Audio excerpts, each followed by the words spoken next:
시청자 여러분 안녕하십니까, 김동수입니다. 여러분, 지난 시간에 말소 기준 권리를 학습하셨습니다. 역시 이 시간에도 이어서 사례를 가지고 설명드리겠는데요.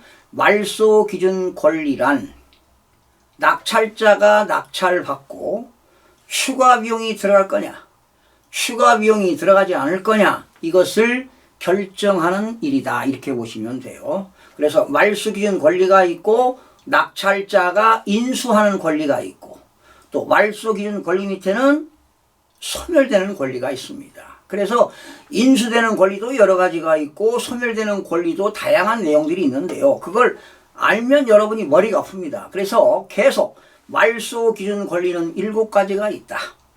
등기부상의 각구가 되었던 을구가 되었던 제일로 빠른 거, 제가 이야기하는 7가지, 압류가 되었던 가압류가 되었던 저당, 근저당, 담보가 등기, 강제경매 개시결정, 기입등기, 전세권 7가지 중에서 가장 빠른 것을 찾아라. 그게 기준이 되는 것이다, 이렇게 보시면 되겠습니다. 자, 그러면 또 하나 소개를 해보겠습니다. 자, 누군가가 소유권 이전했습니다. 여러분이 소유권이라고 하는 것은 민법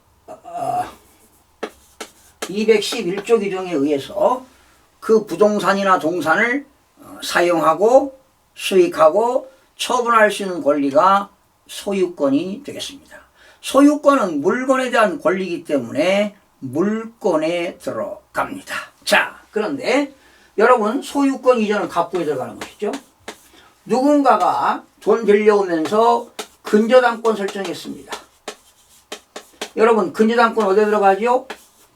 을구에 들어갑니다. 근저당권 을구에 들어갑니다. 자, 그런 상태에서 이거 지금 날짜별로 이게 나열을 한 겁니다. 순서입니다. 자, 누군가가 가등기를 했습니다. 이때 이 가등기는 등기부상이 뭐 담보가등기다 이렇게 나오지 않습니다. 가등기. 주로 실무적으로 가등기는 소유권 이전 청구권 가등기가 대부분입니다. 그리고 등기 원인은 뭐라고 그랬죠? 매매 계약입니다. 여러분, 가등기 어디에 들어갑니까? 갑부입니다. 가등기 갑부에 들어갑니다. 자, 이 소유권자가 가압류를 당했습니다. 일반 채권자한테 가압류를 당했습니다. 여러분, 가압류 어디에 들어갑니까? 갑부입니다. 가압류도 갑부에 들어갑니다. 또 이 사람이 근저당권 설정했는데요. 돈이 또 필요해서 제2금융권 저축은행에서 또 돈 빌려왔습니다. 추가로 역시 뭐가 될까요? 근저당권이 되겠죠. 근저당권 어디에 들어갈까요? 을구입니다. 근저당권 을구가 되겠습니다. 자, 그런데 여기서 뭐가 나오느냐? 이 근저당권자가 경매를 신청했다면 등기부에 의무경매 개시결정이 올라가겠죠. 그런데 이 가압류권자가, 가압류한 사람이 소송을 제기해서 법원으로부터 판결문을 받아가지고 경매를 신청했습니다. 그렇다면 등기부에 뭐가 올라갈까요? 강제경매 개시결정이 올라갑니다. 해가지고 2024 경매는 타경이죠. 5625 이렇게 등기부에 올라갑니다. 여기 이제 서울중앙지방법원, 서울 동부지방법원, 수원지방법원 이렇게 올라가겠죠. 자, 그러면 등기부에 근저당은 어디에 들어갑니까? 을구, 가등기, 갑구, 가압류, 갑구, 또 근저당, 을구, 강제경매 개시결정 어디에 들어갑니까? 갑구. 지금 날짜 순서대로 지금 표기를 했습니다. 그런데 여러분, 제일로 빠른 게 뭡니까? 근저당이죠. 근저당. 이게 기준이에요, 이게. 이게 말소 기준 권리라고요. 말소. 말소 기준 권리. 이게 기준이라고. 7가지 기억하라고 그랬잖아요. 압류, 가압류, 저당, 근저당, 담보가등기, 강제경매 개시결정, 기입등기, 전세권 7가지 중에서 제일로 빠른 게 뭐냐? 근저당이야, 근저당. 그럼 이게 기준이란 말이죠. 기준! 그 앞에 없잖아요. 인수되는 게 없습니다. 네. 근저당권 밑에는 다 밑에 있으니까 다 뭐예요? 소멸. 이거부터 소멸이야. 기준부터. 소멸. 하나, 둘, 셋, 넷, 5개. 5건을 말소가 되는 겁니다. 이 5건이 소멸되는 소멸. 예, 말소된다 이 말이야. 예, 말소 기준 권리 근저당권이니까 그 기준 밑에 있는 건 다 소멸되는 권리다 이 말이야. 사라진다, 죽는다 이 말이죠. 그러면 여러분이 이제 이거 낙찰받은 사람이 소유권 이전 등기하고 깨끗하게 이거 다 지우는 거예요. 이게 다 이렇게 말소. 이때 5건 말소 등기할 때 등기소에 등기 신청할 때 여러분이 무슨 세금 내느냐? 등록면허세를 내야 돼요. 5건 말소할 때. 말소 등기. 말소 등기할 때 등록면허세를 낸다고요. 얼마냐? 한 건당 6,000원이에요. 등록면허세가 한 건당 6,000원인데 6,000원만 내는 게 아니라 6,000원 낼 때 등록면허세를 납부할 때는 추가로 지방교육세 20%가 붙습니다. 1,200원. 지방교육세. 그래서 한 건당 7,200원의 등록면허세를 내야 됩니다. 그러면 7,200원 곱하기 5건이니까 36,000원을 이 물건, 부동산 소재지를 관할하는 시, 군, 구 세무과에 가서 등록면허세를 신고하고 납부합니다. 그러니까 공무원이 잘 모르니까 말소하려고 하는데 등록면허세 5건 끊어주세요. 그러면 36,000원짜리를 끊어주게 됩니다. 네, 그래서 여러분이 말소하고 소유권 등기를 하게 되는 겁니다. 그래서 일반 부동산은 거래가 될 수가 없습니다. 복잡하니까. 그러니 이거는 경매로 낙찰받을 수밖에 없습니다. 그러니까 그 부동산에 빚이 많고 근저당이 있고 압류가 있고 가압류가 있고 이런 경우는 다 경매로 진행되는 수밖에 없다. 경매로 낙찰받는 물건이 깨끗하다 이런 얘기입니다. 그래서 여러분 빚지고 살면 안 되는 거예요. 빚지고 살면 채권자가 채권을 회수하기 위해서 즉 의무경매가 되었던 강제경매가 되었던 채권자가 경매를 신청해서 소유권이 넘어가는 것이다 이렇게 보는 겁니다. 자, 하나 더 하겠습니다. 2가지만 더 하겠습니다. 사례는 뭐 다양합니다. 이제 하면서 하나씩 예를 들어가면서 하겠습니다. 자, 누군가가 소유권 이전했습니다. 그런데 소유권 이전 등기할 때 자기 돈 가지고 사는 사람이 없다고 그랬죠. 소유권 이전은 당연히 갖고 가야 되겠고 이 사람이 은행에서 돈을 빌려왔습니다. 근저당권. 근저당권 설정됐습니다. 어디에 들어갑니까? 이거는 울부지요. 근저당권 설정은 울부가 되겠습니다. 만약에 이게 토지라고 아파트가 아니고 일반 토지라고 했을 때 근저당권 설정하게 되면은요 여러분이 임야 같은 거, 산 같은 거를 가지고 은행에 담보를 제공하게 되면 은행에서 근저당권 설정하면서 지상권도 설정합니다. 지상권. 여러분 지상권이라는 것은 타인의 토지 위에 나무도 심을 수 있고 토지 위에 정착물을 건물을 질 수 있는 권리가 지상권인데 형식상으로 안전하게 채권을 회수하기 위해서 금융기관에서는 땅을 담보로 돈을 빌려줄 때 근저당권을 설정하지만 지상권도 설정합니다. 지상권 설정 기간은 보통 몇 년이냐? 30년입니다. 30년간 설정합니다. 지상권 설정. 역시 지상권도 어디에 들어갑니까?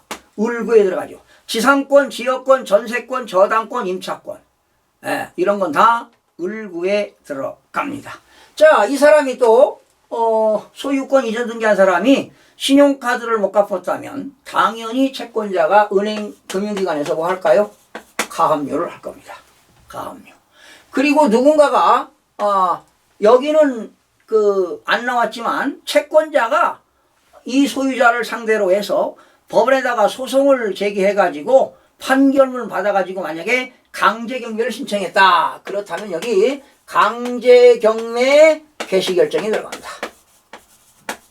강제경매 개시결정이 들어간다. 그러면 여러분 등기부에 이 가압류 어디에 들어가지요? 갑부에 들어가지요. 강제경매 어디에 들어가지요? 갑부에 들어가지요. 자, 등기부 중에서 제일로 빠른 걸 찾아라. 뭐를 찾아라? 압류 없죠. 가압류 여기 있잖아요. 제일 앞에 있어야 돼요. 뒤에 있는 가압류는 필요가 없어. 압류, 가압류 없죠. 네. 압류, 가압류. 저 근저당이 있네, 근저당. 이게 기준이는 거예요, 기준. 기준 되는 겁니다. 네. 이게 기준이니까 밑에 있는 거 다 소멸입니다. 하나, 둘, 셋, 넷. 4건 말소시키는 겁니다. 한 건당 7,200원. 4건이면 28,800원 등록면허세를 납부해야 됩니다. 자, 여기서 한 가지 팁을 드리겠습니다. 이 사람이 소유권 이전 등기하고요. 좋아요. 집이 10억인데 은행에 근저당이 5억이라고 합시다. 그런데 이 사람은 자기 집에 사는 게 아니라 이 집을 세입자에게 세를 주었습니다. 세를 주었어요. 그런데 이 집주인이 은행에서 빌려오기 전 5억을 빌려오기 전에 만약에 여기 임차인이 있었다면, 세입자 임차인이 있었다면, 그냥 예를 드는 겁니다. 뭐 실무상으로 맞진 않는데 10억을 집을 사고 5억을 대출받았는데 세입자가 5억이 안 들어오겠죠. 네, 5억이 안 들어오겠습니다. 어떻게 들어옵니까? 집주인이 5억이 있는데. 그런데 우선 집주인이 돈을 빌려오기 전에 세입자가 뭐 들어왔다. 그러면 이때 이 세입자는 뭐가 되느냐? 선순위 임차인입니다. 자, 법률 용어입니다. 임차인은 임차인인데, 자, 다시요. 집주인이 근저당권 설정하기 전에 세입자가 들어왔다면 이 세입자는 선순위 임차인입니다. 그런데 근저당권 설정한 이후에 세입자가 들어왔다. 임차인이 있었다. 이 임차인은 후순위 임차인입니다. 자, 오늘 지금 이 주제 시간에 근저당권을 기준으로 해서 먼저 임차인이 임대차 계약을 하고 전세 계약을 하고 들어왔다면 이 임차인은 선순위 임차인이고, 근저당권을 설정한 이후에 새로운 세입자가 들어왔다. 후순위 임차인이다. 그렇다면 말소기준 권리니까 근저당이니까 선순위 임차인은 낙찰을 받았다면 이건 뭐냐? 인수입니다. 업센텐스 해야 돼요. 인수예요, 인수. 그러나 이 후순위 임차인은 뭐냐? 이건 소멸이야, 소멸. 자, 오늘 근저당권을 기준으로 해서 집주인하고 임차인이 있었다. 임대차 계약했다. 선순위 임차인. 그래서 낙찰자가 선순위 임차인이 있다면 낙찰자가 안 와야 돼요. 대단히 중요한 겁니다. 이걸 모르고 낙찰받는 경우가 있어요. 후순위 임차인이 있다면 당연히 후순위 임차인은 소멸되니까 신경 쓸 게 없어요. 그런데 자, 이때 중요한 겁니다. 선순위 임차인이든 후순위 임차인이든 이 물건이 경매에 나왔을 때 법원에다가 나 배당금 받고 자기 배당금 받고 나가겠습니다 하고 배당 요구를 했다면 낙찰을 받아도 됩니다. 네. 그런데 안전한 거는 선순위 임차인이 없고 후순위 임차인이 있다면, 후순위 임차인이 배당 요구, 배당금 받고 이사 가겠습니다. 배당 요구 했다면 이건 안전한 겁니다. 사실은 선순위 임차인도 배당 요구했다면 안전한 거지만은 만약에 선순위 임차인이 배당금을 다 못 받았다. 3억을 배당을 받아야 되는데 2억밖에 배당을 못 받고 1억을 못 받았다면 낙찰자가 1억 원을 인수해야 되는 거예요. 그래서 선순위 임차인이 있을 때는 신경을 써서 분석을 해야 됩니다. 그리고 선순위 임차인이 배당 요구를 안 했다. 그러면 낙찰받으면 안 돼요. 결과적으로 선순위 임차인이 있었다. 인수하는 거예요, 인수. 근저당권 앞에 선순위 임차인이 있었다. 낙찰자가 안 와야 된다고요. 그래서 선순위 임차인은 인수되는 권리다. 후손이 임차인은 말소되는 권리다. 자, 처음 용어 듣는 사람들은 좀 어려워요. 근저당권 앞에 있는 임차인, 선순위 임차인은 낙찰자가 인수하는 권리고, 후손이 임차인은 낙찰자가 소멸되는 권리다. 그래서 여러분은 말소 기준 권리 앞에, 근저당권 앞에 선순위 임차인이 있다. 압류, 가압류, 저당, 근저당, 담보가 등기, 강제경매, 개시결정, 기입등기 그 앞에 선순위 임차인이 있다면 항상 색안경을 쓰고 가라. 낙찰 받으면 안 되는 것이 원칙이다. 이렇게 하면 되겠습니다. 그리고 실무적으로 진짜 물건 분석하는 건 또 별도로 디테일하게 해드리겠습니다. 자, 이 시간에는 말소 기준 권리 앞에 있는 선순위 임차인은 인수, 뒤에 있는 후순위 임차인은 다 소멸된다는 것을 살펴봤습니다. 또 다음 시간에 계속해서 학습하도록 하겠습니다.